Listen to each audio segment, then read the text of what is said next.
Энэ бол манипуляц уу? Эсвэл тусламж хүссэн хашраа юу? Хамтдаа тодруулцгаая. Хүүхдүүд насан туршидтыг жинхэнэ утгаар нь манипуляц хийхэд хангалттай хөвдсөн сэтгэлгээтэй биш. Тэгтээ тэд ямар ч харилцааны хэлбэрийг маш сайн дуулаж чаддаг.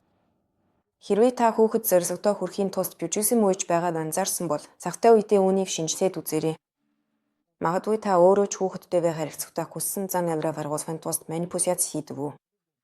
Жишээ нь тэр хуруунаасаа цус өгөхөөс айхтан та ичээж байж магадгүй. Ийм худал манипуляцийн цаана юу нөөгдөж байдаг вэ? Жишээ нь хүүхэд татгалзсан үедээ үнсээр их гомдож бүр уурсан байж болно. Гэтэл насанд хүрэгчид уурыг аюултай гэж үзээд хүүхдэд уурлахыг хорвисдаг. Тэгвэл гэрээр уураа илүү хүлээн зөвшөөрөгдөх хэлбэрт жишээ нь хүйсэмс болгон хувиргадаг.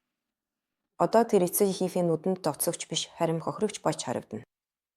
Хэрвээ эцэг эхчүүд ийм дарамтыг дэвсгэрсэж чадахгүй, хүүхдийн аясаар орвол хүүхэд энэ арга ажилтдаг гэдгийг хурдан ойлгоод дахин ашиглах болно.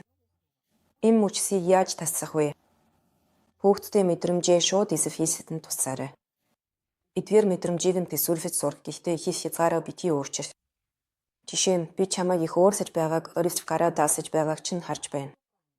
Өөрийнхөө өнгөөр тэр ууранд ямар хүчтэй буцаж байгааг сайн ойлгож байгаагаа онцол. Чи энэ тавсамыг ябада авахыг хүсэж байна. Харин би зөвшөөрөхгүй. Бид үүнийг дараа авах жагсаастаа оруулж болно. Харин одоо бид гэртээ харих хэрэгтэй.